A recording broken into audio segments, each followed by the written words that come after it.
بسم اللہ الرحمن الرحیم۔ السلام علیکم۔ روشنی لائٹ چینل کی طرف سے میرے تمام ناظرین کو خوش آمدید۔ بالآخر کافی اقساط کے بعد کرولش عثمان کی قسط نمبر 90 ایک ایسی قسط تھی جو کہ کافی سالڈ تھی۔ اس کے علاوہ اتنی ریفریشنگ تھی کہ بالکل ایسا لگ رہا تھا جیسے ہم کرولش عثمان کے چوتھے سیزن میں پہنچ گئے ہوں۔ قبیلے کا ماحول، عثمان بے کے خیمے کا انٹیریئر، کائی قبیلے کی خواتین کے لباس، سب کچھ بدلا ہوا تھا۔ یہاں تک کہ کائی قبیلے کی انٹرنس پر ایک گیٹ بھی لگ گیا تھا۔ اور آج کی ویڈیو میں ناظرین اکرام قسط نمبر 90 پر ایک مختصر سا تبصرہ ہوگا۔ اور یہ قسط دیکھنے کے بعد جو لوگ یہ سوال پوچھ رہے ہیں کہ پرنسس ہولوفیرا جس کی تاریخ میں اورحان غازی سے شادی ہوئی تھی تو کیا وہ اورحان خان سے عمر میں بڑی تھی؟ تو ناظرین اکرام سب سے پہلے سلجن خاتون یعنی ددم بالچن کو سیلوٹ بنتا ہے، جو ینگ ہو کر بھی ایک 80-90 سالہ بوڑھی عورت کا کردار پلے کر رہی ہے۔ اور ظاہر سی بات ہے کہ یہ ان کا آخری سیزن ہوگا۔ سیزن 4 میں وہ ہمیں نظر نہیں آئیں گی اور اس قسط میں بھی ایسی وائبس مل چکی ہیں، مثلا سلجن انا کے منہ سے خون کا آنا اور سلجن کا بالا اور ملہن کو یہ کہنا کہ اب تم کائی قبیلہ سنبھالنے کے قابل ہو چکی ہو وغیرہ وغیرہ۔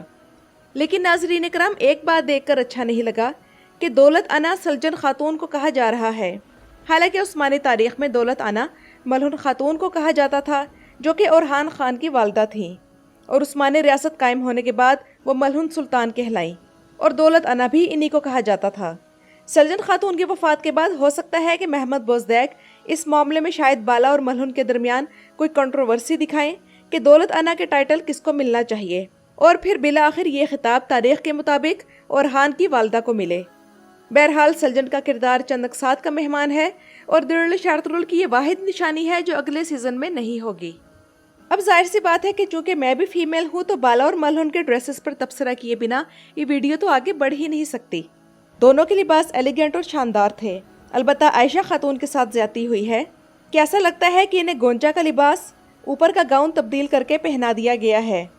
دوسری بات مجھے یہ فیل ہوئی کہ لگتا ہے اتنے سال تک بالا اور ملہن شاید اینٹی ایجنگ کریم لگاتی رہی تھی، تبھی ان کے چہروں پر 10 سال کے آثار ظاہر نہیں ہو رہے۔ اور اس دوران حیران کن بات تو یہ ہے کہ عثمان بے کا کوئی اور بچہ بھی نہیں پیدا ہوا، حالانکہ ناظرین اکرام تاریخ کے مطابق اورحان غازی 1281 میں، چوبان بے 1283 میں، فاطمہ خاتون 1284 میں، پازارلی بے 1285 میں، حامد بے 1288 میں اور ملک بے 1290 میں پیدا ہوئے۔ یہ سب عثمان غازی کے بچوں کے نام ہیں جو تاریخ میں موجود ہیں۔ البتہ ایک اور باکسر، جی ہاں ناظرین اکرام، ایک اور باکسر کی گنجا بے کے ساتھ انٹری ہو چکی ہے، جس کا ڈرامے میں اصل نام شاید کامل ہے، اور اس کا انسٹاگرام اکاؤنٹ میں نے وزٹ کیا تو ناظرین اکرام میں اس باکسر کی فین فالوئنگ دیکھ کر حیران رہ گئی، یعنی کہ ایک باکسر کی فین فالوئنگ 1.7 ملین تھی۔ کرولش عثمان کی اس قسط میں ایک ہفتے میں ہی تمام سینیریو اس طرح سے بدل دیا گیا کہ بالکل اگلا سیزن لگ رہا ہے۔ ویل ڈن محمد بوزدیک۔ عثمان بے کا گیٹ اپ بھی واقعی کسی 35 یا 40 سالہ شخص کا معلوم ہوا، اور کنپٹی پر سے کچھ جھانکتے سفید بال ان کی پرسنالٹی میں اضافہ کر رہے تھے، اور اورحان اور علاؤالدین کو اتنا بڑا دیکھ کر بالکل درولش ارطغرل کے 5ویں سیزن جیسا لگ رہا تھا۔ سب سے اہم بات یہ ہے کہ اب محمد بوزدیک تاریخ کو کافی اچھی طرح فالو کر رہے ہیں، جو کہ بہت اچھی علامت ہے۔ اور آپ لوگ غور کریں کہ تاریخ کے حساب سے چلتے ہوئے ڈرامے کا معیار بڑا ہے، کم نہیں ہوا، جس کا اثر ناظرین اکرام اس کی ریٹنگ پر بھی پڑا ہے، یعنی کہ 9.63 سے ایک دم 10.4 پر اس کی ریٹنگ پہنچ گئی۔